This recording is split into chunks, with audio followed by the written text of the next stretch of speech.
Ok. Salut tout le monde, salut YouTube, j'espère que vous allez bien. On se retrouve pour une nouvelle vidéo tuto, toujours présentée par l'incroyable Shikami. Incroyable, carrément. Et aujourd'hui, on va voir dans cette vidéo comment bien animer son stream. Et par bien animer, je sous-entends bien l'aspect technique, mais aussi l'aspect entertainment. Avant de continuer la vidéo, je t'invite à aller voir la playlist comprenant toutes les vidéos tuto que j'ai faites sur ma chaîne YouTube. Et n'oublie pas aussi que tu peux liker et commenter la vidéo pour te donner bonne conscience. Non, c'est pour le référencement. Et n'oublie pas de t'abonner à la chaîne si tu veux rater aucune de mes vidéos, ça serait tellement dommage. Et si l'envie t'en prend, j'ai aussi une chaîne Twitch, tu peux aller checker ce que je fais dessus à partir de 18 h ou 21 h pratiquement tous les soirs. Pour en revenir à notre vidéo, je vais te faire un petit peu le sommaire des points que je vais aborder dans celle-ci. Tout d'abord, je vais vous montrer comment mettre facilement de l'animation dans votre stream grâce à des vidéos. Ensuite, on va parler de quelques plugins qui peuvent vraiment rajouter une autre dimension à votre stream. Pour le troisième point, on va dire comment tuer un maximum l'ennui sur votre stream. Ensuite, je vais vous rappeler comment vous pouvez interagir avec votre chat. Et enfin, on va aborder le sujet de la diversification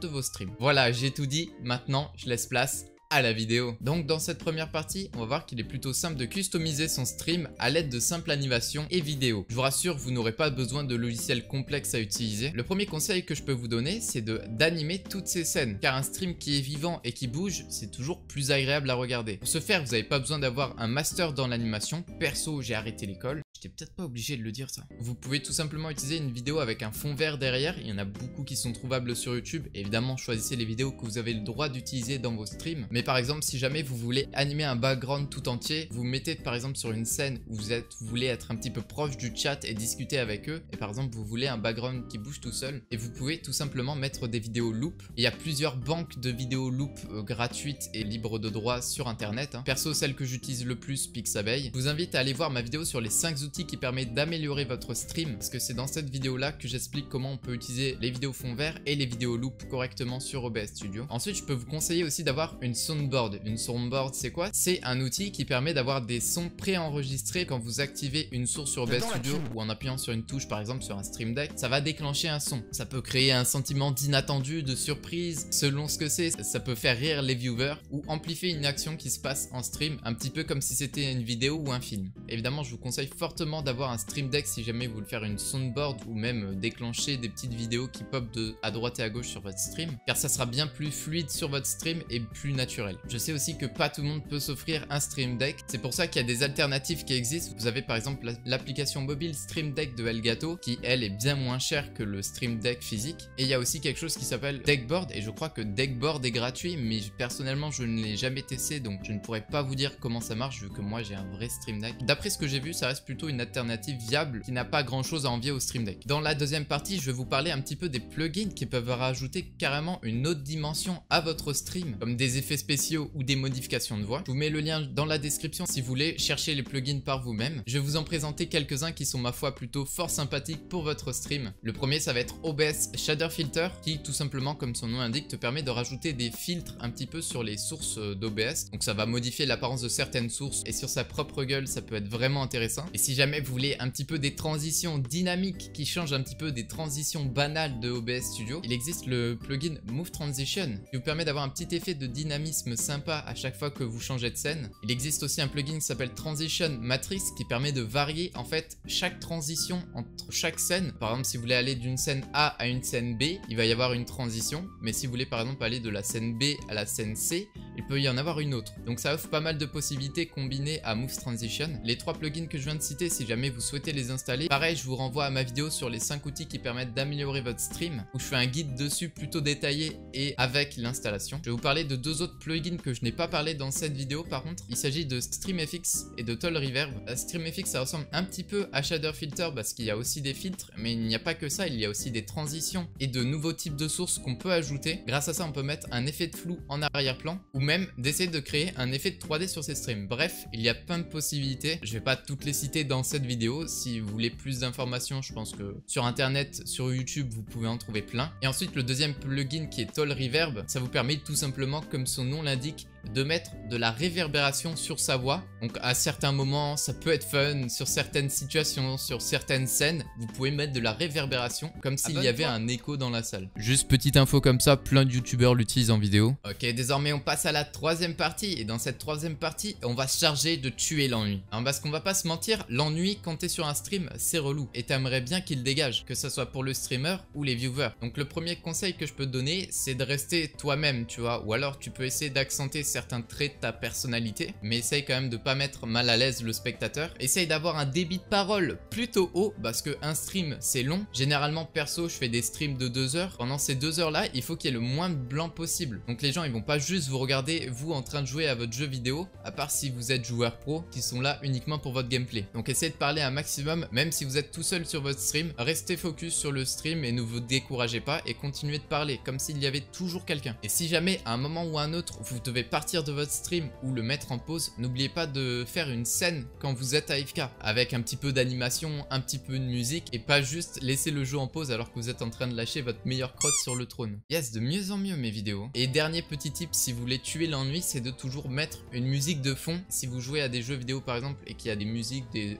OST, des bandes sonores qui sont déjà très agréables à l'écoute, bah, vous pouvez laisser celle du jeu tout simplement. Et sinon je vous conseille aussi de mettre des musiques de fond, évidemment libre de droit pour pas vous faire strike la gueule. Il y a pas mal de remix de jeux vidéo par exemple sur Game Shops et d'artistes qui sont sous licence Creative Commons, donc vous avez le droit d'utiliser leur musique. Et à l'heure où je tourne cette vidéo, bah, Soundtrack va bientôt sortir pour Twitch. Bon après je dis ça, ça se trouve ça va être un énorme échec. Et en gros Soundtrack c'est quoi? C'est une banque de musique que vous pourrez utiliser uniquement sur Twitch. Ouf. On arrive enfin à la quatrième partie et il s'agit d'interagir avec le chat. Il faut surtout pas oublier de prendre du recul sur ce qui se passe sur votre stream, que vous perdez pas le contrôle, que vous laissez embarquer dans votre jeu, etc.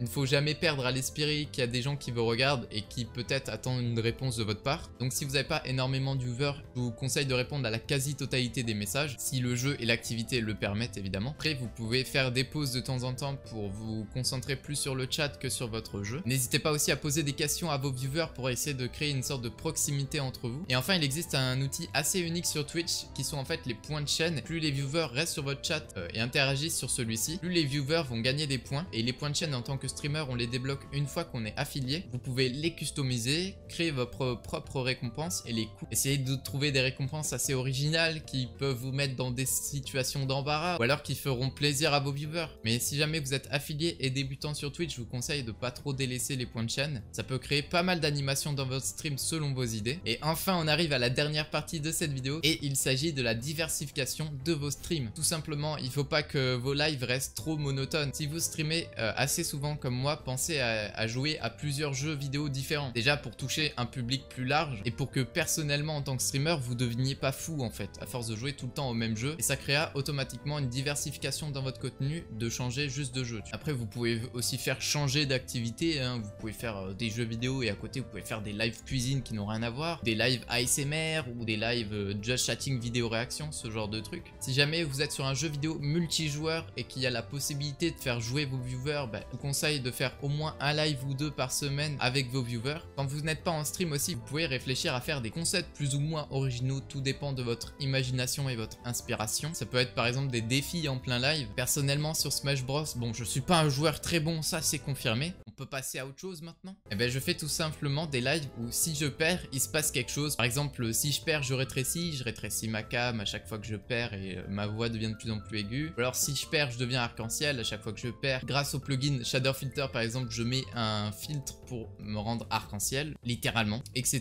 etc. Ça peut être sur des jeux ou tout simplement faire des activités atypiques. Évidemment, le dernier conseil que j'ai à vous donner, c'est de sortir de sa zone de confort, qu'il faut tenter, expérimenter des choses. Peut-être ça va plaire des fois oui, des fois non, mais vous pourrez le savoir qu'en expérimentant. Évidemment, essayez de rester sur des choses que vous aimez globalement et ne pas faire des jeux ou des choses que vous n'aimez pas faire en stream, hein. Ça va de soi, sinon c'est la pire animation possible. Puis même sortir de sa zone de confort, ça permet de se renouveler et de vivre de nouvelles expériences, hein. Tout simplement, en tant qu'être humain, t'as besoin de vivre de nouvelles choses, sinon ta vie elle peut être vraiment triste. Et puis on a fait le tour de tous les conseils dont je voulais vous parler dans cette vidéo. Yes!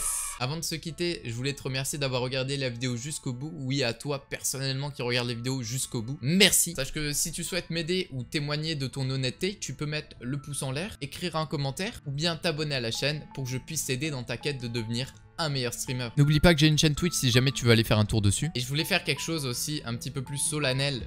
C'était de dire tout simplement merci à ceux qui suivent mon parcours sur internet, que ça soit depuis quelques jours ou depuis des mois. En ce moment, je suis grave motivé et ça fait plaisir. Et sur ce, vous savez ce qui va se passer. Je vous dis à la prochaine. Restez gentils. Ciao!